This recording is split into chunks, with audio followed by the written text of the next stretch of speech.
Hello, wrestling fans and sports collectors. This is Tom from CollectAWrestlePalooza. Today we're counting down the top 5 highest prices paid recently for eBay auctions of the best action figures of all time, the WWF Hasbros. If you're new to this channel, welcome. We feature collectibles from the 80s and 90s with a strong focus on the golden age of professional wrestling. If you've been here before, welcome back. I appreciate the support. If you like this content, please make sure you hit the thumbs up and also find links in the show notes to my Patreon, the CollectAWrestlePalooza website, and the eBay store. Even better, hit the subscribe button to get awesome collecting content in your feed. I post new videos every Friday night. It's free and easy to subscribe, and I truly appreciate the support. As a Patreon member, you get 10% off every eBay purchase in my shop and your name at the end of every CollectAWrestlePalooza video. CollectAWrestlePalooza, CollectAWrestlePalooza. So let's get to the countdown, but before we do, let's review the criteria for this top 5 list. 1. I only include eBay auctions from the last few months. eBay is the largest auction house there is, and I feel like auctions are true representations of the action figure market. 2. I only include items that come up using the search term WWF Hasbro, and 3. Suspicious sales are not included. Coming in at number 5 is an amazing figure. There are a few entries on this top 5 that are possible prototypes, and this is one of them. It shows Doink the Clown and sold at auction for $1,180. $1,180 for number 5 on this list? That's amazing. There must be some strong sales over the last few months of Hasbro wrestling figures, which makes me excited for the rest of this list. Let's take a look at this figure. As you can see from the photo, it comes in many pieces, which I don't think is uncommon for prototypes. The seller also included a photo of the figure assembled, which you can see here. It bears a strong resemblance to the original Hasbro Doink from 1994, which was part of Series 9 and had a purple card back. You can see that figure here. The figures are almost identical, except the color of the figure's clown costume. Series 9 Doink has a blue vest, a green shirt, and yellow buttons. He wears bright red pants and has a small yellow tie. Doink the Wrestler debuted in WWF in 1992 as an evil clown played by Matt Bourne. The Series 9 Doink comes from that period, before he became a friendly prankster and a crowd favorite. In fact, on the original Doink bio card, his ambition is listed as making every child cry. The prototype version, however, has an orange vest and pants and a large yellow tie. This figure was not the prototype for the Series 9 Doink, but rather for a Series 12 orange back series that was never released. It included Doink after he became a fan favorite, Diesel, and the Tag Team Men on a Mission, amidst others. Matt Cardona had a similar prototype graded by CAS, which you can see here. It is very similar to the eBay listing, but has a couple differences. Notably, the hairline on Cardona's figure has less hair, and the face is a different design. Also notice the scratch on the leg of Cardona's figure reveals red underneath, indicating it could have been a repainted Series 9 set of legs. The paint job of the eBay listed prototype appears more complete, but the head is more similar to a Series 9 figure. This is why we love the WWF Hasbro series. There are so many stories and mysteries. Back in the day, they would assemble loose pieces found around the factory to conceptualize new builds, which is why I love to see this Doink at number 5. But wait, this is not the real number 5. Shortly after I researched the prices for this top 5 list, I noticed that this exact figure was relisted by the same seller, so it's doubtful the $1,180 sale actually went through. I included it regardless as it had many bidders and because it is such a cool figure, and I wanted you all to see it. But the real number 5 is actually a mint-on card 123 Kid from Series 11, which sold at auction for $1,126. If the top 5 did not have any prototypes, this figure could easily be number 1. It is the most sought-after Hasbro from the base set, mostly because it is so rare. By the time Series 11 came out, the Hasbro WWF action figure line had lost its steam, as had the Federation, and because the 123 Kid was not a huge star, very few of them were produced. My favorite fun fact about this figure is the wrestler does not have any eyebrows on the picture. I've told that story before on this channel, so if you want to find out the details, you'll have to look back through the archives.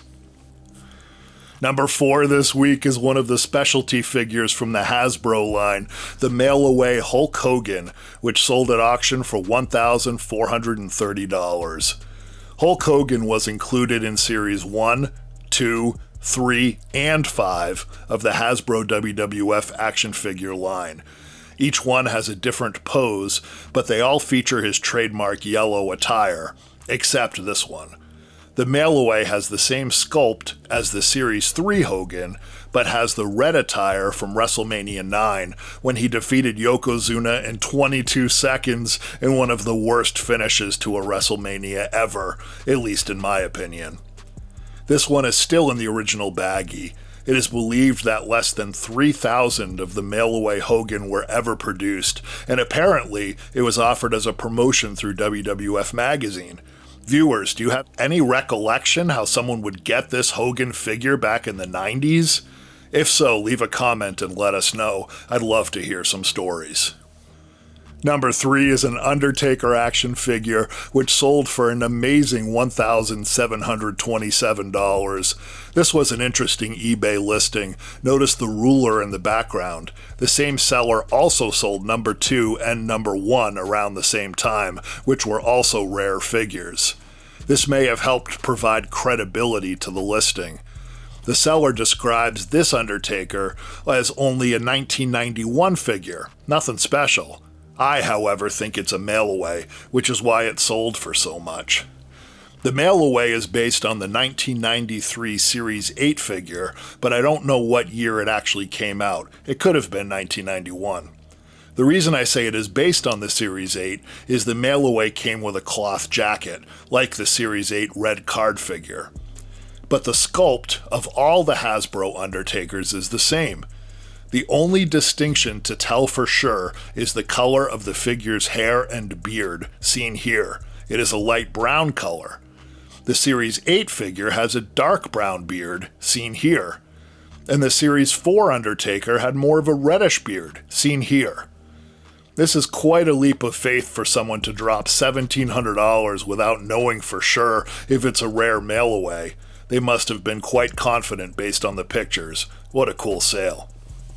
Number 2 this week is another prototype from the same seller, a $1 Million Man Ted DiBiase, which sold at auction for $2,577. Notice the ruler in the background of this one as well. This comes from the same collection as the Undertaker from number 3. The $1 Million Man Ted DiBiase was released twice by Hasbro, once in Series 1 with a black suit, and again in Series 2 with a green suit. The Series 1 figure had a spring-loaded punch maneuver, and Series 2, which this prototype is based upon, had a stomp move. I always wished the Hasbro figures had finishers that mimicked their actual finishing moves, or at least something close. The stomp was one of my least favorite sculpts. It made the legs stiff and awkward. Regardless, this prototype looks amazing. I love the turquoise body and the lifelike head. The details and texture are abundantly displayed when you see the action figure all in one color. It reveals itself as a piece of art, like a sculpture, as opposed to just a toy. For instance, I never noticed the vertical ribs of the pleats in Ted's white dress shirt until I saw them on this prototype. Indeed, they are there on both of the final versions of Series 1 and Series 2, but I never noticed them after the factory painted the figures.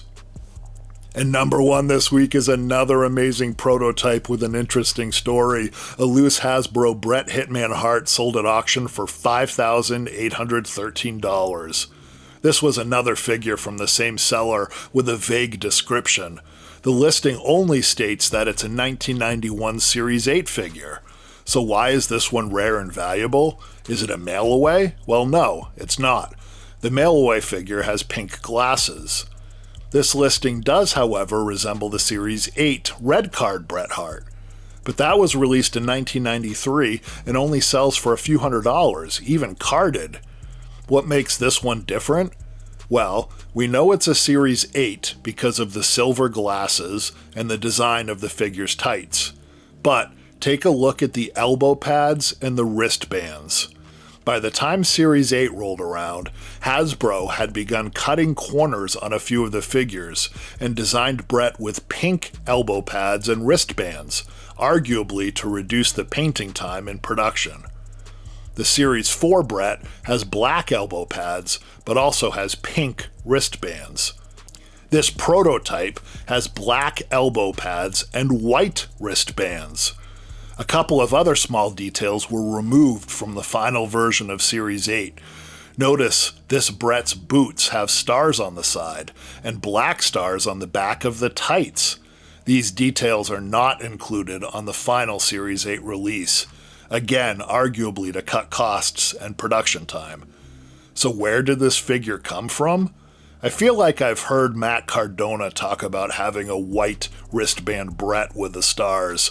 I also found a YouTube video created by Maxwell's Collectibles where he purchases a similar looking figure. There's a great description of this design of the Bret Hart figure on that channel. I'll leave a link in the show notes if you're interested. His version, however, was graded and encased, so this must be another one out there from the wild. And that does it this week. Which figure is your favorite? As I've stated before, WWF Hasbros are my favorite action figure line of all time, so I love doing this top 5 video. Please stay tuned for more top 5s in the future. If you like this sort of content, don't forget to like and subscribe. But more than anything, have a great week and happy collecting. CollectAWrestlePalooza, CollectAWrestlePalooza.